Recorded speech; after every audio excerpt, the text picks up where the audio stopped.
ಎಲ್ರಿಗೂ ನಮಸ್ಕಾರ. Welcome to the late bloomer diaries vlogs. ಎಲ್ಲರಿಗೂ ಯುಗಾದಿ ಹಬ್ಬದ ಹಾರ್ದಿಕ ಶುಭಾಶಯಗಳು. ಊರಿಗೆ ಬಂದಿರೋದ್ರಿಂದ ಎಲ್ಲರಿಂದನೂ ಸಜೆಷನ್ ಬಾಕ್ಸ್ ಥರ ಸಜೆಷನ್ಸ್ ತೊಗೋತಾ ಇದ್ದೆ, ಹಿಂಗಾಗ್ತಿದೆ ಅಂತ. ಎಲ್ಲರದು ಒಂದೇ ಇತ್ತು, ನನ್ನ ಚಾನೆಲ್ ಹೆಸರು ಲೇಟ್ ಬ್ಲೂಮರ್ ಡೈರೀಸ್, ಅದು ಬಾಯಿಗೆ ಬರಲ್ಲ, ನೆನಪೇ ಆಗಲ್ಲ ಅನ್ನೋ ಥರ. Any suggestions please, you are most welcome. So thinking to change the name. ಮಾಡೋಕ್ಕಾಗುತ್ತೋ ಇಲ್ಲ ನಂಗೆ ಗೊತ್ತಿಲ್ಲ, ಅದನ್ನು ಚೆಕ್ ಮಾಡಬೇಕು, ಮಾಡ್ತೀನಿ. ಹಬ್ಬದ್ದು ಮತ್ತು ವರ್ಕ್ ಫ್ರಮ್ ಹೋಮು ಇವೆರಡರಲ್ಲೂ ಬ್ಯುಸಿ ಇರೋದ್ರಿಂದ ನನಗೆ ವಾಯ್ಸ್ ಓವರ್ ಕೊಡೋಕ್ಕೆ ಟೈಮ್ ಆಗದೆ ನಿನ್ನೆ ವೀಡಿಯೋನ ಅಪ್ಲೋಡ್ ಮಾಡೋಕ್ಕಾಗಲಿಲ್ಲ. ಅದನ್ನು ಈಗ ಮಾಡ್ತಾಯಿದ್ದೀನಿ. ಎಷ್ಟು ಜನಕ್ಕೆ ಇದು ಗೊತ್ತಿಲ್ಲ ನಂಗೆ ಗೊತ್ತಿಲ್ಲ, ಬಟ್ ನನಗಂತೂ ಗೊತ್ತಾಗಿದ್ದು ಇವಾಗೆ. ಹಿಂದೂ ಪುರಾಣಗಳ ಪ್ರಕಾರ ಯುಗಾದಿ ಹಬ್ಬನ ಆಚರಿಸೋಕ್ಕೆ 2 ರೀಸನ್ ಇರುತ್ತೆ. ಒಂದು, ಬ್ರಹ್ಮ ಈ ಭೂಮಿನ ಅಥವಾ ಈ ಪ್ರಪಂಚನ ಸೃಷ್ಟಿ ಮಾಡೋಕ್ಕೆ ಶುರು ಮಾಡಿದ ಮೊದಲನೇ ದಿನ ಅಂತ. ಇನ್ನೊಂದು, ವಿಷ್ಣು ಮತ್ಸ್ಯ ಅವತಾರ ತಗೊಂಡ ದಿನ ಅಂತ. ಇದು ಹಯಗ್ರೀವ ಎಂಬ ರಾಕ್ಷಸ ವೇದಗಳನ್ನೆಲ್ಲ ಕದ್ದೊಯ್ದಿರ್ತಾನಂತೆ.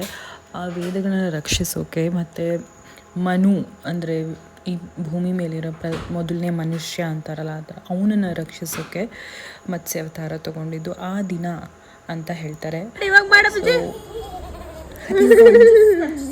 ಇವನಿಲ್ಲೇ ಆಟ ಆಡ್ಬೇಕಾದ್ರೆ ಯಾರೋ ಒಬ್ಬ ಬಂದ್ಬಿಟ್ಟು ಅವನಿಗೆ ಎದುರಿಸ್ತಾನೆ, ಓಯ್ ಅಂತ. ಅದಕ್ಕೆ ಅವನಿಗೆ ಎದುರಿಸ್ತಾನೆ ನೋಡಿ.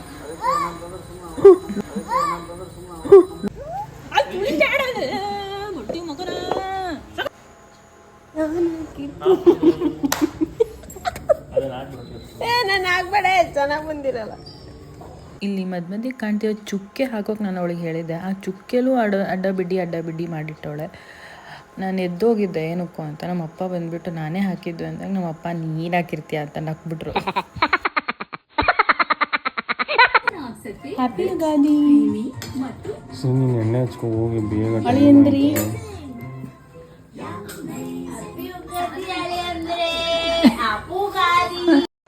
ಹೀಗೆ ಅಮ್ಮ ಮಾಡಿದ ಇಡ್ಲಿ ಚಟ್ನಿ ಸಾಂಬಾರು ತಿನ್ಕೊಂಡು ನಮ್ಮ ಯುಗಾದಿ ದಿನ ಸ್ಟಾರ್ಟ್ ಆಯಿತು. ಅಲ್ಲಿಂದ ಮತ್ತೆ ನನ್ನ ಗಂಡನ ಮನೆಗೆ ಹೋಗಿ ಅಲ್ಲಿ ಶಾವಿಗೆ ಎಲ್ಲ ಮಾಡಿಕೊಂಡು ಅಲ್ಲಿ ಪ್ರಸಾದ ತಿಂದು ಸಾಯಂಕಾಲ ಮತ್ತೆ ನಮ್ಮ ಮನೆಗೆ ವಾಪಸ್ ಹೋದ್ವಿ. ನಮ್ಮ ಮನೇಲಿ ಹಿರಿಯರ ಹಬ್ಬ ಮಾಡಿದರು.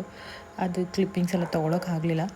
ಸೊ ಅಡುಗೆ ಮಾತ್ರ ಎಲ್ಲ ಹಾಕ್ಕೊಂಡು ತಿಂದಿದ್ದನ್ನು ಶೂಟ್ ಮಾಡಿಕೊಂಡೆ ಅಷ್ಟೇ. ನಾನು hi my mummy, happy Ugadi. ಹೇಳಿ ಮಮ್ಮಿ, ಹ್ಯಾಪಿ ಯುಗಾದಿ.